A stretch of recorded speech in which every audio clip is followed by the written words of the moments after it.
Assalamualaikum warahmatullahi wabarakatuh. Hamidalillah tabaraka wa ta'ala wa salliman ala rasulillah Muhammad ibn Abdullah wa ala alihi wa ashabihi wa man tabi'ahu dahama ba'da. Bismillahirrahmanirrahim.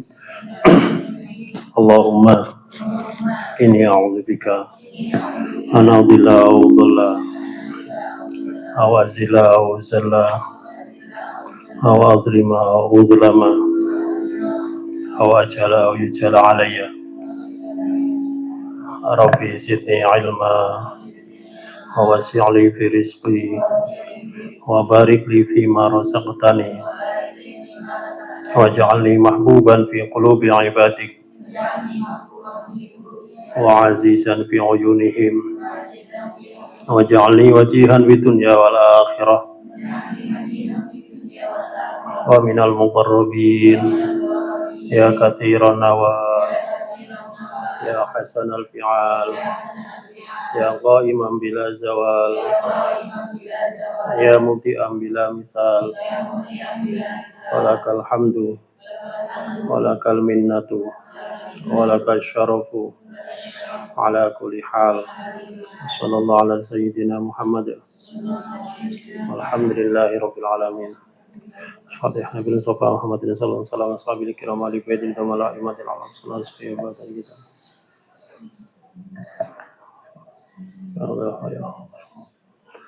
ويدعو علينا وينفعنا من أسرار وأنوارهم وعلومهم ودرجاتهم في الدنيا الآخرة بسر الفاتحة. أعوذ بالله من الشيطان الرجيم. بسم الله الرحمن الرحيم. الحمد لله رب العالمين الرحمن الرحيم مالك يوم الدين. إياك نعبد وإياك نستعين اهدنا الصراط المستقيم صراط الذين أنعمت عليهم غير المغضوب عليهم ولا الضالين آمين.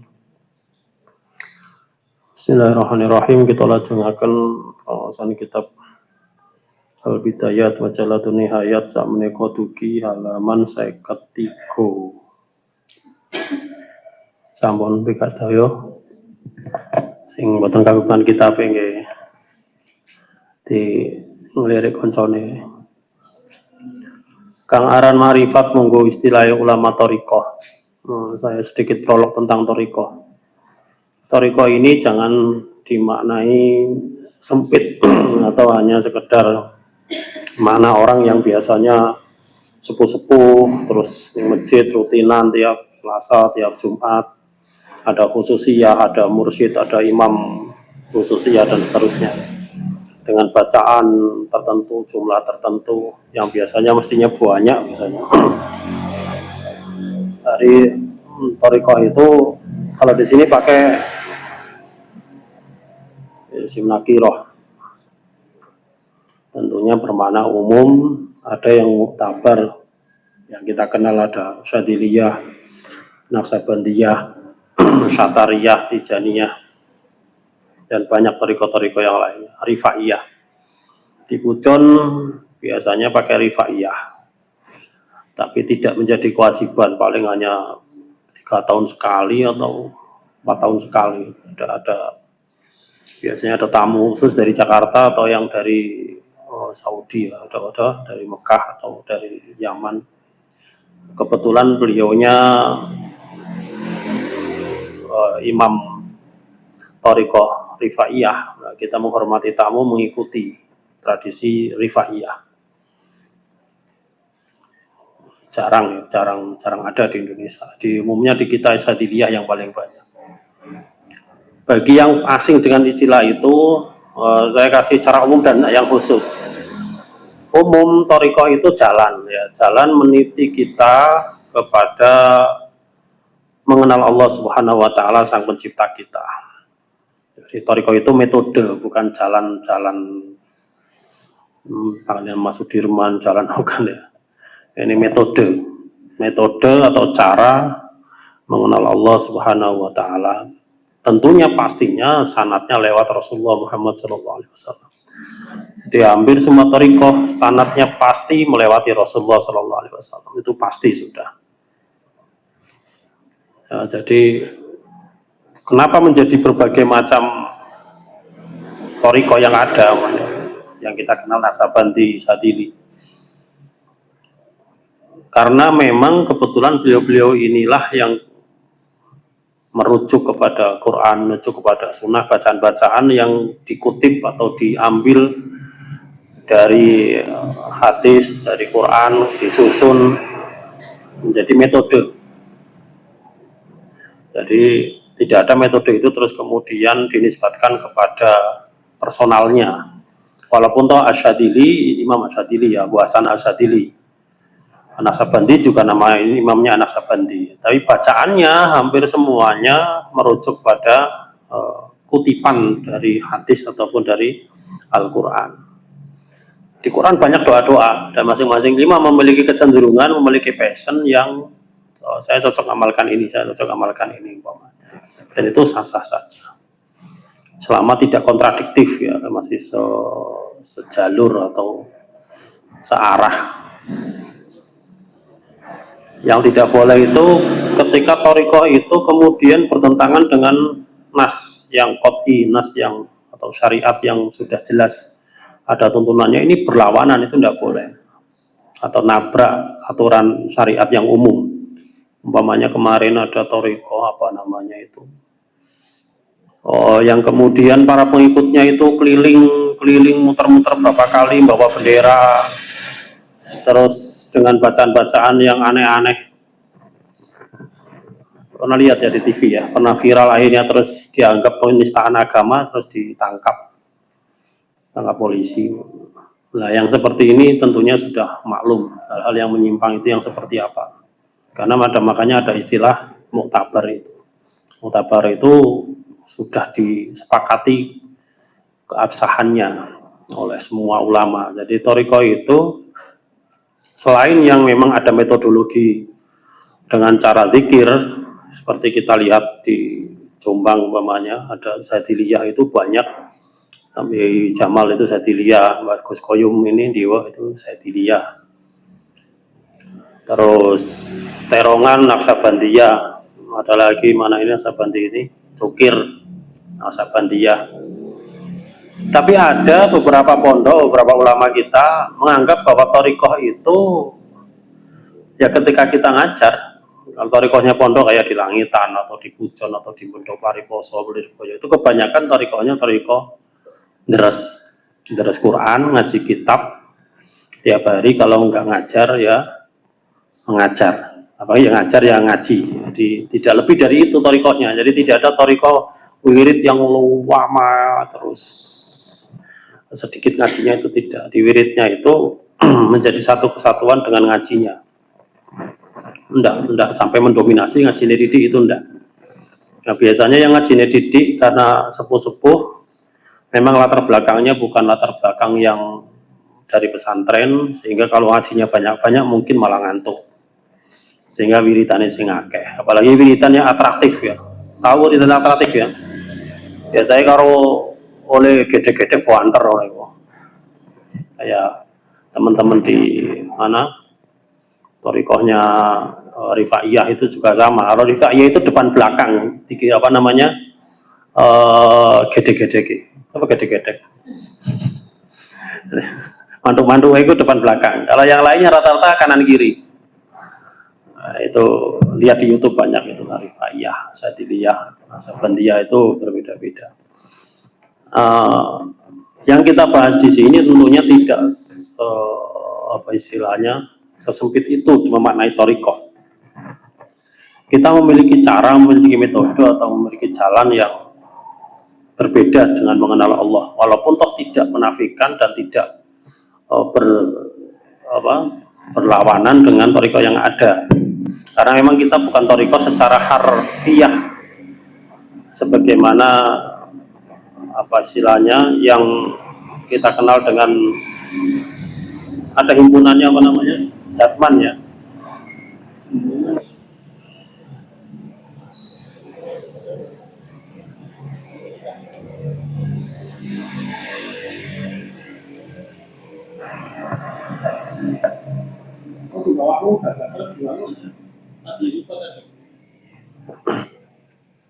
Jadi apa namanya, thariqah-thariqah yang saya sebut tadi, ya, Rifaiyah dan lain-lainnya itu biasanya kitabnya sama, pakai kitab seperti ini, kutipan dari Ihya, kutipan dari Hikam,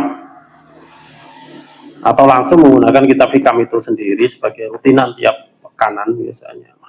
Dulu saya juga ikut ngaji Hikam di Bayi Jamal setiap Selasa, malam Selasa itu. Kadang juga ikut khususnya di malam Jumat. Jadi itu karena saya tidak ingin hanya sekedar tahu, tapi kalau sudah mengikuti dalam artian bersinggungan langsung sehari-harinya bareng, ikut ngajinya, ikut torikohnya, banyak ikut pikirannya sejak mulai pada maghrib sampai hampir jam 12 malam itu. Jadi pada maghrib sampai isya itu full wiritan tok. Nanti pada isya ada tahlil, istighosah dan lain-lainnya sampai setengah 10 baru ngaji Hikam. Dewi Jamal sampai selesai setengah 12. Setengah 12 kita salam-salaman dan seterusnya. Sampai rumah jam 12 setengah 1 itu biasa. Kita ambil sisi persamaannya. Persamaannya adalah bagaimana sama-sama ingin mengetahui hakikat kehidupan kita yang kita harapkan sebenarnya, walaupun toh banyak yang nggak tahu harapan hidupnya apa, karena kita banyak tertipu oleh media sehingga seolah-olah harapan hidup kita ya hanya menikmati hidup yang ada di dunia ini. Sementara kalau kita tahu betul hakikat yang benar, hakikat yang hakiki, kebenaran yang memang harus kita tahu, ketika kita memahami kenikmatan hidup, memahami harapan hidup, tujuan hidup itu bukan untuk hidup di dunia. Nah, ini yang mesti kita ulang-ulang sampai melekat dalam hati kita. Jangan sampai kesempatan hidup ini hanya kita manfaatkan untuk hidup di dunia yang sangat sebentar ini. Ya, kita tidak pernah tahu kapan kita akan meninggalkan dunia ini. Semuanya tidak ada yang tahu. Ada yang dulu ada ya satid kita yang meninggal mas COVID itu kan ya, yang dari Galang Dowo atau mana dulu itu, kan masih muda lah ya, masih mantenan, masih baru manten anyar katanya. Kebetulan waktu itu saya juga kena COVID juga, walaupun tidak sampai viral, tapi karena 2 teman karib saya meninggal ketika COVID, jadi saya kena efeknya wajar, maksudnya efek imun turun terus merasa gejalanya sampai dikirim obat langsung dari teman-teman RSUD. Memang gejalanya hampir sama dengan yang cetakan teman-teman atau yang cetakan media, sehingga masa-masa paling indah seseorang itu ya ketika kemudian tahu bahwa hidupnya tidak lama dan dia menyiapkan dirinya untuk kehidupan selanjutnya, sehingga tidak terobsesi hanya bagaimana eksis di dunia ini atau dianggap berhasil di dunia ini, tidak sama sekali. Ketika menitik beratkan keberhasilan kepada hidup setelah mati, maka orientasi hidupnya akan berbeda. Kenikmatan hidupnya juga berbeda. Banyak orang tua dulu kita mengatakan, apa jenenge, nek engko sing dituju akhirat dunyane melok kan. Jadi kalau kita orientasinya ke akhirat, dunianya akan ikut. Tapi sebaliknya ketika orientasinya dunia, akhiratnya susah ikut, bahkan banyak yang terlupakan, lali sembahyang mungkrono mencari kebahagiaan dunia ya, karena banyak pekerjaan, banyak tuntutan ekonomi, tuntutan lain-lainnya, tanggung jawab yang mestinya hanya untuk kebahagiaan yang sebentar, tapi sampai melalaikan untuk kebahagiaan yang abadi. Itu karena nggak tahu hakikat kehidupannya hanya untuk mencari bekal akhirat. Tentunya tidak ada larangan untuk kerja ya, sama sekali, bahkan itu diwajibkan, dianjurkan, bahkan diwajibkan ya. Cuma kerja yang seperti apa, itu yang orientasinya untuk akhirat. Jadi thariqah itu arahnya ke sana, bagaimana kita menjadikan aktivitas kita harian ini sebagai thariqah, sebagai metodologi, sebagai langkah menuju kehidupan yang sesungguhnya, yaitu kehidupan setelah mati. Makanya rugi sekali kalau A sampai Z kita 24 jam sehari ini tidak ada implikasi atau tidak ada orientasi untuk hidup setelah mati. Itu kerugian yang sesungguhnya. Jadi kebahagiaan sesungguhnya ya tadi itu, walaupun toh kita makan, makannya diniatkan ini nikmat dari Allah, alhamdulillah, matur nuwun Gusti. Di awal sudah kita doa dulu, Allahumma barik lana, itu sudah Allah memberkahi. Fima razaqtana wa qina adzabannar. Dari situ saja kita sudah mesti berpikir ya, apa hubungannya makanan dengan neraka, kan gitu toh. Makanan itu ya dengan metabolisme tubuh, dengan pencernaan, dengan tenaga umpamanya. Kok tiba-tiba wakina ada benar, koyo-koyo langsung potong kompas bahwa makanan kita itu bisa menjadi bumerang ketika energi yang dihasilkan tidak untuk ibadah. Nah, apalagi kalau hasil dari yang kita makan sendiri bukan dari hal yang halal. Jadi langsung dikasih warning neraka koyo ngono. Ya Allah, berkahilah apa yang aku makan dan jagalah aku dari neraka. Kan koyo warningnya langsung jeglek. Kenapa tidak dijaga dari penyakit atau dijaga dari efek negatif makanan umpamanya, atau dijaga dari zat-zat yang merusak tubuh, zat pengawet, pewarna dan lain sebagainya yang kita makan. Kenapa langsung wakina ada benar? Padahal itu masih proses makan, koyo-koyo cek ngawiti urip. Itu langsung dikasih warning tentang neraka. Nah dari situ menjadi toriko sebenarnya, menjadi metodologi kita. Ingat hakikatnya hidup dari awal makan saja. Kita nggak bahas kalau jenengan sholat, jenengan wudhu itu sudah pasti ya. Tapi dari hal yang semua umum lah, kayak kita mau ke kamar mandi itu semuanya kan pasti ke kamar mandi. Bangun tidur tujuan utama mesti kamar mandi. Bagaimana masuknya? Kan sudah eling sikil kiwasi, terus dongo loma ini a'udzubika minal khubusi wal khobais. Ada pengingat di situ betapa setan akan menggelincirkan kita, akan menyesatkan kita, akan menjauhkan kita dari tujuan kehidupan kita. Sehingga tempat yang paling kotor, yang paling jorok, atau yang paling tidak layak untuk dikunjungi, kan sebenarnya nggak layak ya, walaupun kita paling sering ke sana juga. Kan mungkin tamu monggo tuh jadi ngeriin kan ya, mesti kan ruang tamu nese. Nah, proses kita untuk memahami hidup yang sesungguhnya itu dimulai dari kamar mandi. Kalau tadi makan umum oke. Sekarang kita bangun langsung kamar mandi. Ya Allah, jauhkan aku dari godaan setan. Kasarannya kan ono. Oh, setan laki-laki, setan perempuan ya itu banyak penafsirannya. Sesuai tak jelas itu kesuwen. Kayaknya sudah pernah saya sampaikan terkait kenapa harus setan laki-laki dan setan perempuan. Yang jelas proses kita memaklumi bahwa menikmati kamar mandi, dalam tanda kutip lah ya, menikmati kamar mandi itu sebuah keniscayaan, bahwa ketika di kamar mandi kita jauh dari godaan setan, itu akan menjadi alat perenungan yang luar biasa. Saya punya teman Gus Alawi namanya, bin Ali Imran, bin Haji Ali Imran, itu ponakannya Abi Ihya. Beliau banyak mendapat ibroh, banyak mendapat inspirasi dalam menulis kitab itu di kamar mandi. Kok iso ya? Karena kamar mandi ketika betul-betul netral dari godaan setan, itu tempat merenung yang bagus untuk mengingat kenikmatan Allah yang luar biasa.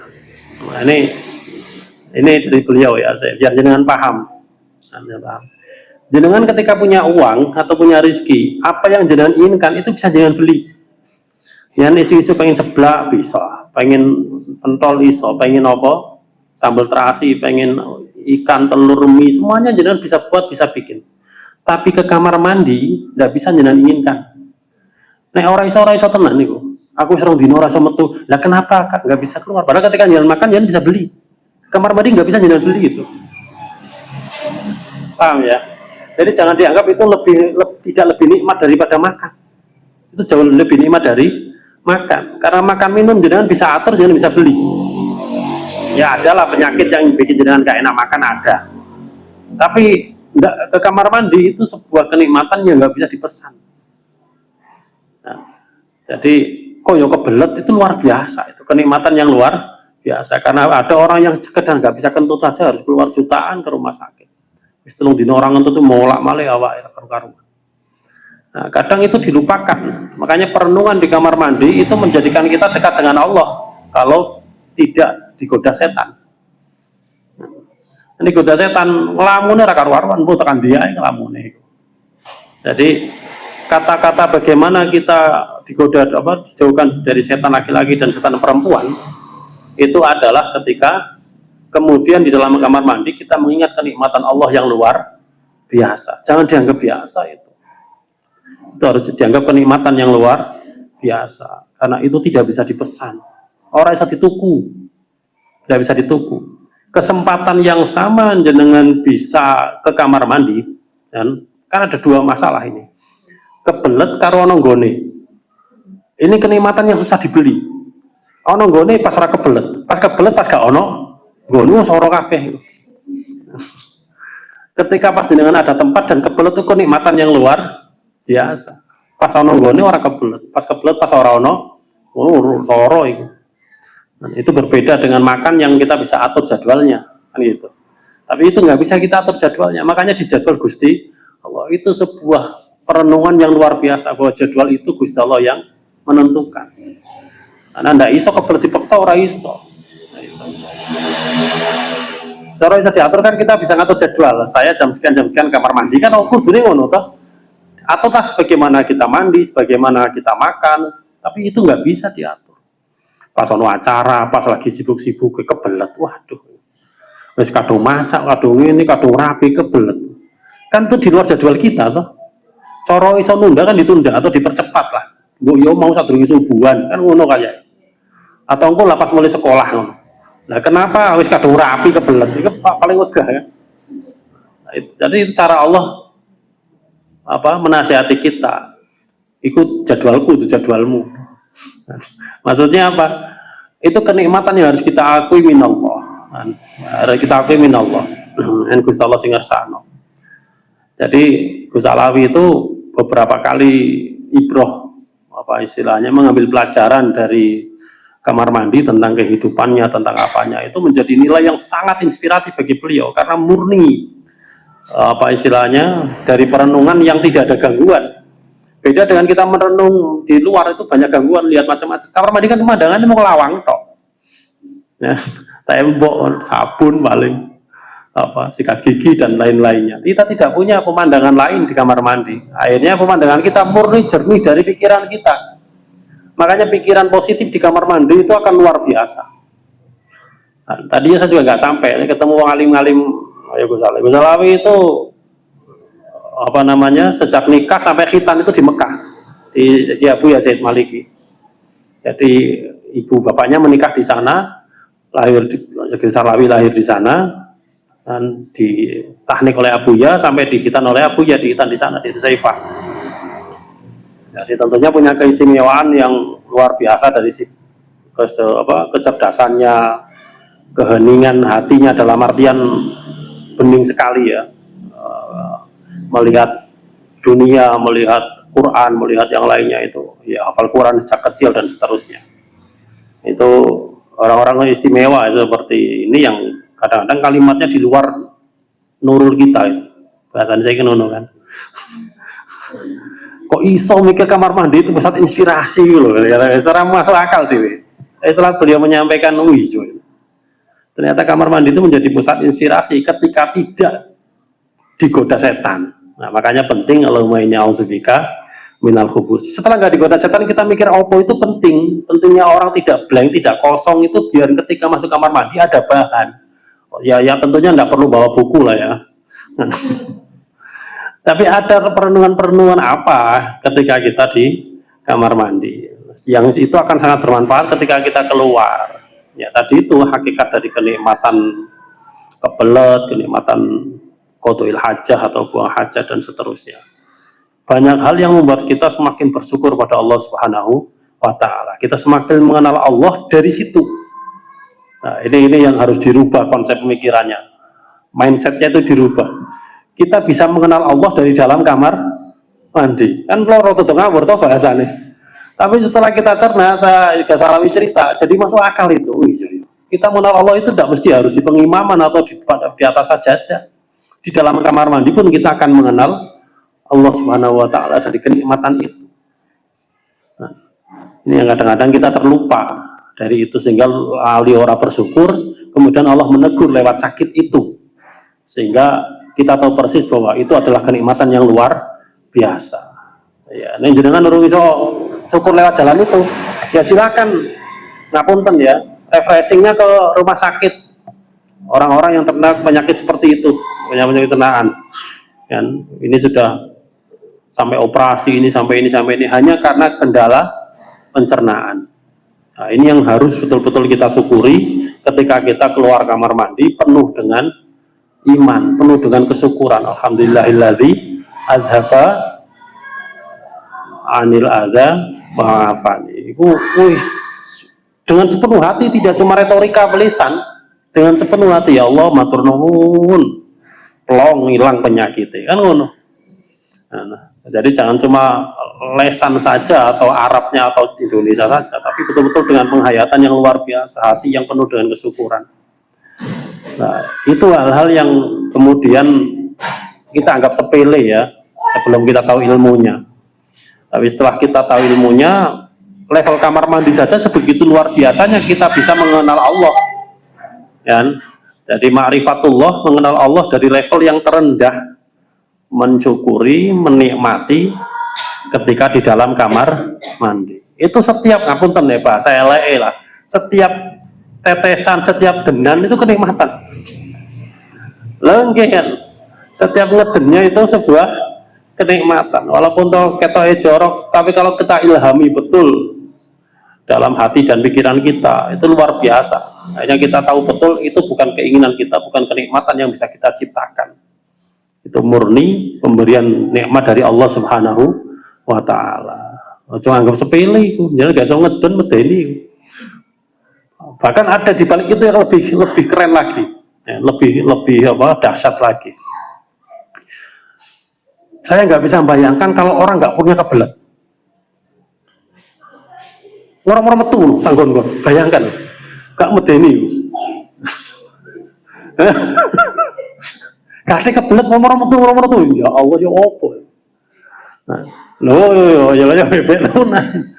Ya kaya sapi, kaya dus temenan, nang sanggon-gon metu, ya Allah. Jadi kebelet itu sebuah kenikmatan yang luar biasa. Memang ada, ngapunten ya, ada orang tua ya mungkin ada kendala pencernaan atau kendala syaraf sehingga nggak bisa kebelet. Wes moro-moro metu ya pipis. Pernah lihat aja? Nah tahu. Nah sebenarnya itu kita nggak usah jijik. Kita harus syukur, ya Allah, alhamdulillah aku sendiri kebelet, iso nahan titik-titik, iso golek kamar mandi. Dan ini orang tuh kebelet moro-moro bior, moro-moro bior, dane isine dane dan seterusnya. Kita nggak bisa aktivitas apa-apa. Hanya karena satu kenikmatan kebelet, jadi sudah nggak bisa aktivitas apapun. Karena wedi, harus lu ning ndi metu ning sepeda, piye engko iki. Lebih wedi metu ning bis, ono numpak pesawat berjam-jam wes. Orang kok berkebelet gak iso njedhing moro-moro bioro, wis itu diseneni ora garine. Salah iso di-blacklist oleh numpak pesawat nih iku. Karena nggak boleh ada air di pesawat.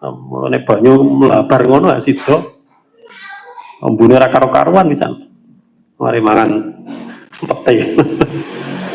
Jadi nikmat kebelet saja itu menjadi penentu semua aktivitas kita berjalan dengan baik. Karena ketika kita nggak punya kebelet, kita tidak akan mungkin bisa beraktivitas. Aktivitas apa? Tidak kebelet.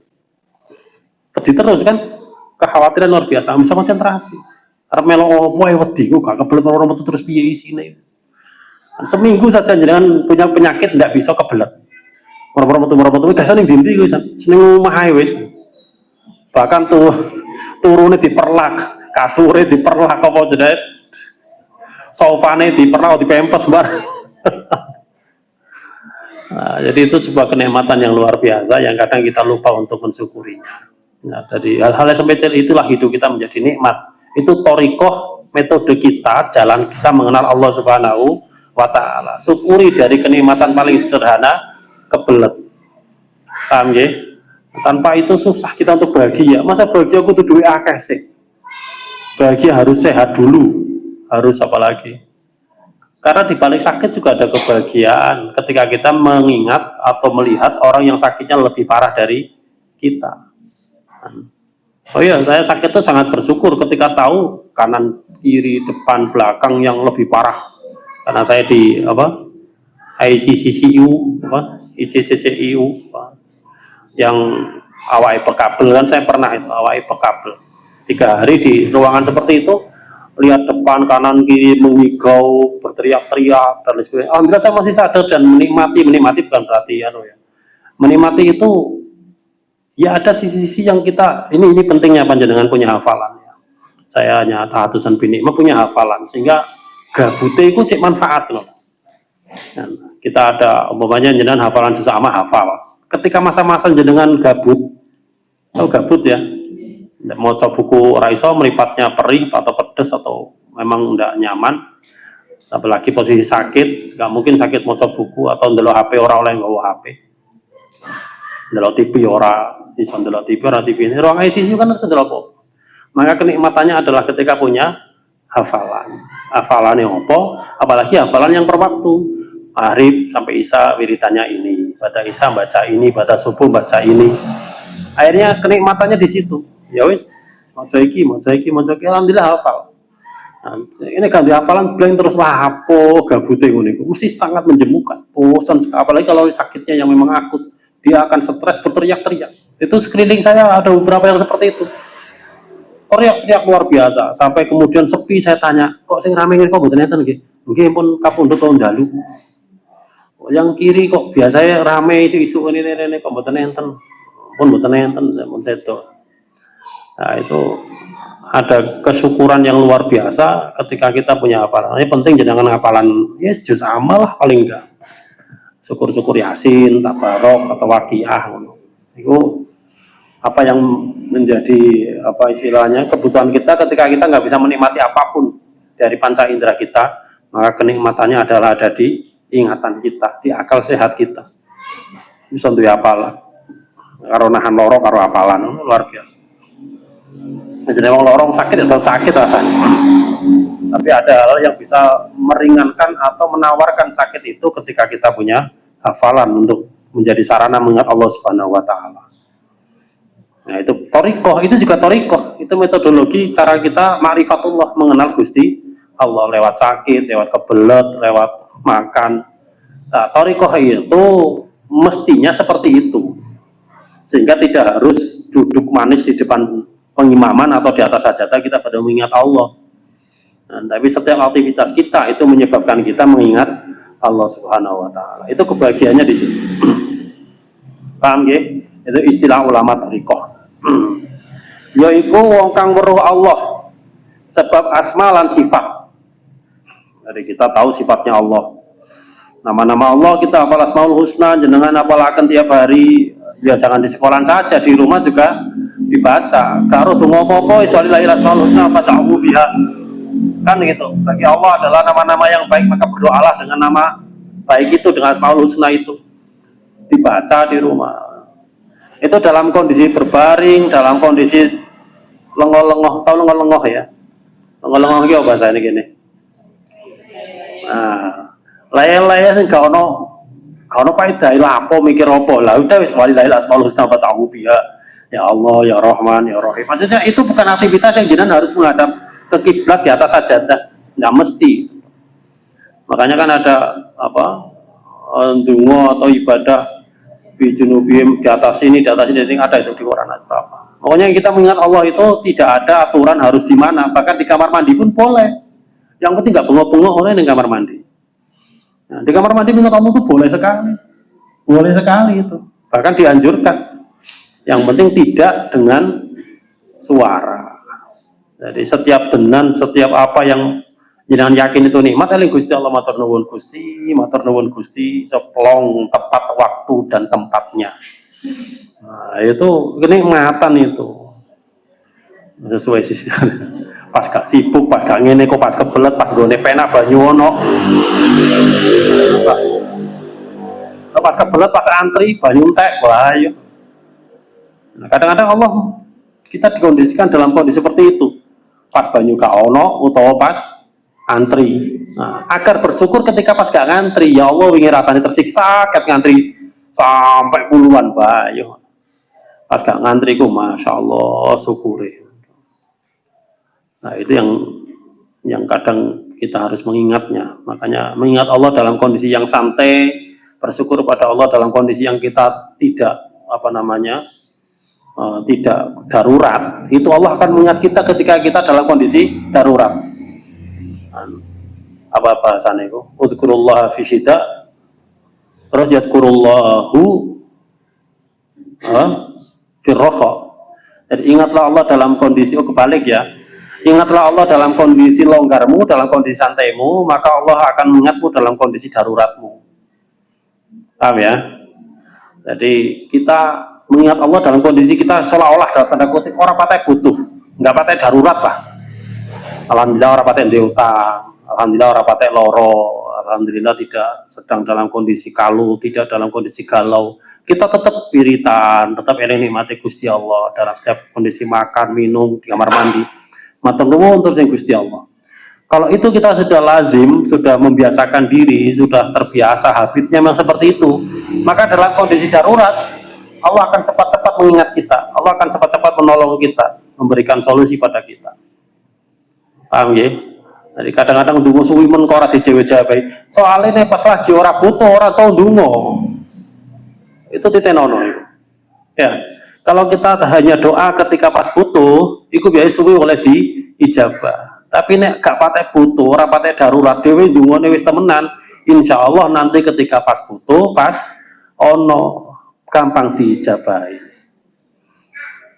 Jadi itu sampai pas ngeluh, pas sakit tagihan, pas ngene anake dilalai wangil ngene. Ning dindi golek donga. Golek amalan jaluk dongano kon. Ya ndak ada salahnya, tetap baik-baik saja daripada ning dukun utawa ning gunung. Topo nggawa menyan. Ya lo ya apik njaluk donga, ngamalno donga apa. Tapi itu sebenarnya agak terlambat ya. Akan lebih baik kita punya antisipasi, kita punya persiapan dengan cara bersyukur, berdoa di kondisi yang tidak darurat. Itu insya Allah dengan seperti itu Allah akan mudah menolong kita. Itu pentingin duwe wiritan, pentingin duwe donga-donga yang rutin tiap hari. Walaupun toh tidak banyak lah ya, walaupun toh tidak banyak. Ya jenengan hafalnya apa? Saya mau ngasih lagi khawatir sing nyuruh mate diamalno kayak ini. Nah, jenengan yang ada yang sudah hafal apa ya itu dulu lah. Kecuali kalau itu wah kok cek kurang waktu ini cakek sing longgar anggota kayak ini. Yang sudah ada aja itu apa? Ya kayak apa kemarin itu? Masya Allah la quwata illa billah, subhanallah ni'mal wakil, ya latif dan seterusnya itu yang jenengan hafal mana? Bilangannya berapa ya sudah itu dirutinkan dulu. Kalau itu lulus sudah merasa cukup, waktunya masih ada, baru nambah lagi. Mulai kakean bolak-balik jalur ijazahan, jalur tunggu. Orang-orang ora diamalno, ora diamalno pisan wis entek waktune. HP-an ae. Ndelok TV ya, lain ndelok nyekel remote, ndelok HP, akan di kalau nyekel tasbih. Nah, ini thariqah ya. Seperti itu. Kita akan mengenal asma dan sifatnya Allah lewat situ. Nuli temenan oleh ibadah marang Allah, nuli bersih diri saking akhlak-akhlak kang Allah. Dari penjagaan Allah pada kita lewat itu, kita akan ngapunten. Orang kadang-kadang terpleset menjadi luar biasa. Saya kemarin baca artikel ya, atau lihat di TikTok atau apa ya. Jadi ada seorang, ini kisah agak lama, 2-3 tahun yang lalu. Seorang yang sangat baik sebenarnya kehidupannya, dia anak yang bagus, yang tekun, yang ya ibadah, ngaji temenan.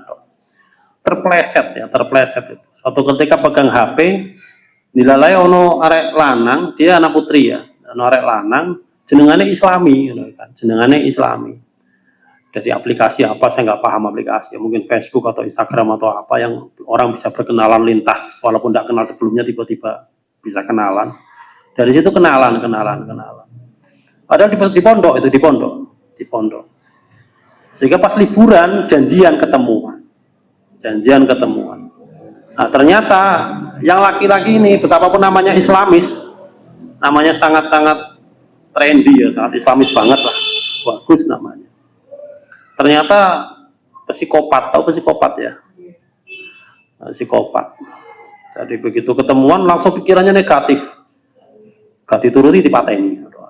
Jadi akhirnya yang sing wedok itu dipateni ning lanang karena nggak menuruti kekarapannya untuk zina. Nauzubillahi min dzalik.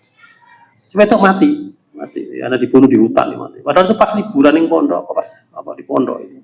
Itu baik sekali, terpleset sekali, ngeri sekali. Nauzubillah.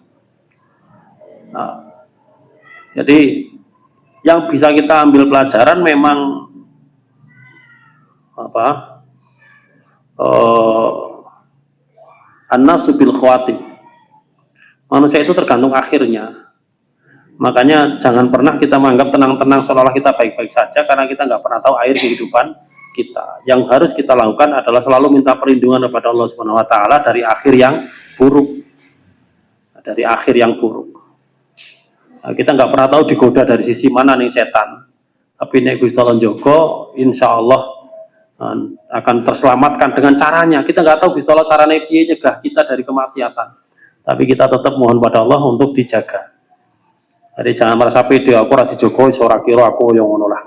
Level. Kita nggak pernah tahu kapan digoda, kapan dicoba. Dan makanya kita itu kadang-kadang baiknya itu bukan karena baik beneran, tapi karena belum pernah digoda. Ya, kalau jenengan umpamanya tiba-tiba ada artis wanteng moro-moro chat jenengan, wah, yo, sopo lah ono sing ganteng moro-moro ning Instagram ning DM opo aku ora paham aplikasi ngono iku. Moro ngechat kok ganteng ngono. Njaluk video call diladeni, iya artis temenan umpama. Terus kemudian kita meladeninya, tergoda tergerak ke sana, naudzubillah, selesai itu. Hancur kabeh, keluarga hancur, ini hancur, karir hancur dan seterusnya. Nama baik juga jadi tidak ada. Hanya karena pengen ketemu tok, umpama ya. Aku ketemu seneng. Ada dari sing kono ora mikir ketemu tok, mikirnya warna-warna karena jenengan dianggap punya respect yang bagus. Wah, geleman wong iki ternyata wis disiasati warna-warna. Yang jenengan hanya pengen ketemu iso foto bareng, sing kono pikirannya wis ora karu-karuan. Wis melangkahnya kalau jenengan hanya sampai level 3, sana sudah sampai level 9. Level 11 malah. Sehingga yang terjadi menjadi naudzubillahi min dzalik, ya, sampai level pembunuhan. Nah, ini yang harus kita antisipasi betul, minta perlindungan kepada Allah lewat zikir-zikir tadi, wirid-wirid tadi. Semoga apapun pikiran buruk yang ada dalam kehidupan kita, godaan setan kayak apapun, itu Allah selalu melindungi kita. Karena sebenarnya kita tuh sama, punya potensi sama, pikiran buruk kok ono kabeh. Kan ngono toh. Selalu ada pikiran buruk itu mesti setan menggoda terus. Cuma bagaimana kesempatan itu tidak diciptakan, itu menjadi penentunya. Alhamdulillah tidak ada kesempatan. Nah, pentingnya kita membuat kesempatan yang kondusif, ya, ngaji dan seterusnya, itu menjadi pengingat yang luar biasa. Kumpul konco-konco sing api itu menjadi luar biasa. Jadi makanya saya pesan betul, ketika Anda berinteraksi, kan, baik interaksi itu via medsos ataupun langsung, tolong yang dibicarakan yang baik-baik saja. Dan ketika ada salah satu yang kemudian mengarahkan ke yang negatif, kan, dijak rasani atau dijak piye-piye sing ora apik, itu harus ada yang berani mengingatkan, wis basliane ae wis. Aja malah ngobong-ngobong ya, iya jan ngono iku. Kelakuan pancet ae lurus. Ketika ada yang mungkit-mungkit, ada yang mencoba-coba untuk mengarahkan ke hal yang negatif, segera kita alihkan, segera diarahkan. Wis coba sikuk liane ae, wis. Sewenang itu. Itu harus ada yang berani ngomong, harus ada yang berani netralisir untuk tidak terus hanya membahas tentang seseorang. Itu harus kita biasakan ya.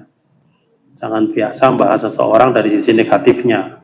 Siapapun itu sama saja, karena kita tidak pernah tahu akhir kehidupan kita. An-nasu bil khawatim. Manusia itu tergantung pungkasane. Makanya hati-hati, jangan sampai pungkasane dhewe pas elek. Karena ya tergantung kebiasaan tadi itu. Kebiasaan ngomong elek, kebiasaan berpikir elek. Tidak lain sing ketok api iki mau casing-casing itu.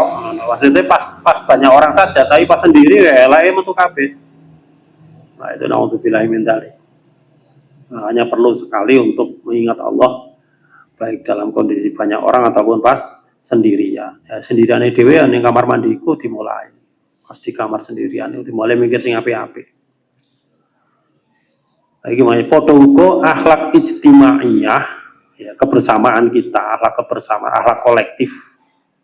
Nah, tegese akhlak kang kanggo bergaul karo masyarakat utawa akhlak imaniyah kang uga disebut akhlak ilahiyah. Ketika dewian itu sebenarnya nama Allah saja. Ketika kita sendiri di situ kita akan betul apakah kita mengingat Allah atau mengingat yang lainnya. Nuli tansah madhep marang ngersane Allah. Lan atine tansah nunggu kanugrahane Allah. Nuli diparingi kanthi bagus lan bisa temenan oleh kumawula. Kumawula itu mengabdi marang Allah. Ana ing sekabehane solah tingkai, polah tingkai utawa atine. Nafsune nuli hilang. Nah, walaupun toh secara hakikat tidak mungkin hilang, tapi nafsu buruknya yang mencoba kita kikis sedikit demi sedikit sehingga presentasinya menjadi tidak mendominasi. Itu yang penting. Lan atine orang gubris marang kerentek kang ngejak madhep marang saliyane Allah. Nuli yen kawula kang manggen iki wis ora dikenal dening masyarakat, bersih saking afat-afate nafsu, bersih saking rasa condong seneng marang saliyane Allah. Lan yen munajat atine tansah rumangsa ina ing ngersane Allah. Ana ta ya, rumangsa ana ing ngersane Allah. Nek munajat nek ndonga iku tenanan kaya-kaya lagi sebo, lagi sowan ning ngarepe pangeran. Lan sedelo-sedelo tansah bali marang Allah. Nuli tansah rumangsa kaya-kaya nampa petunjuk saking Allah. Nah, gandeng karo lakune takdiri Allah Ta'ala. Yen wis kaya mengkono kawula iki lagi diarani arif. Orang yang ma'rifat, orang yang tahu tentang kedudukan Allah di hadapan makhluknya. Kelebu golongan arifin. Kaya manggen arti ringkes, kaya mengkene arti ringkes dawuh Imam Qushairi. Saya punya kitabnya itu Tafsir Qushairi, ada di Salah Qushairiyah. Saya pernah baca. Ada bukunya. Tapi bahasanya tingkat tinggi memang, tak tahu tingkat tinggi. Kadang-kadang sealinya itu harus diulang 3 kali 4 kali baru paham. Di cara baca yang sulit itu seperti itu. Jangan cuma sekali orang paham wis dekek sangel. Kapan isone? Di cara-cara buku-buku filsafat atau buku-buku tasawuf seperti ini memang harus diulang-ulang. 1 kalimat, 2 kalimat, 3 kalimat itu diulang-ulang sampai paham. Kang mengkene ditulis ana ing kitab supaya kita padha ngerti ukurane lan ambates tindak lan dawuhe. Nanti pola kita untuk memahami kitab, memahami dawuh-dawuh para ulama atau dawuh Kanjeng Nabi Muhammad SAW, tentunya memang butuh perenungan ya, tidak hanya sekedar baca sekali selesai. Makanya ada istilah kalau ilmu sekedar agar diketahui, maka iblis adalah yang paling tahu. Setan itu lebih tahu dari kita. Tapi ketika ilmu itu kemudian kita lakukan menjadi amal, menjadi istiqomah, disitulah letak kehambaan kita pada Allah Subhanahu Wa Taala. Yang membedakan antara orientalis yang belajar Islam hanya dari ilmunya dan kita sebagai muslimin, mukminin adalah di pengamalannya. Karena ini ilmu hati, pengamalannya juga pengamalan hati. Jadi akhirnya butuh diulang-ulang, butuh disampaikan secara mendetail sampai paham dan mengamalkan.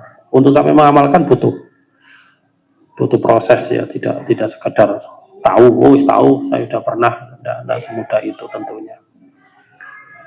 Ini yang saya berharap betul kita sama-sama belajar dan sama-sama mengamalkan, sama-sama berproses untuk menjadi yang lebih baik.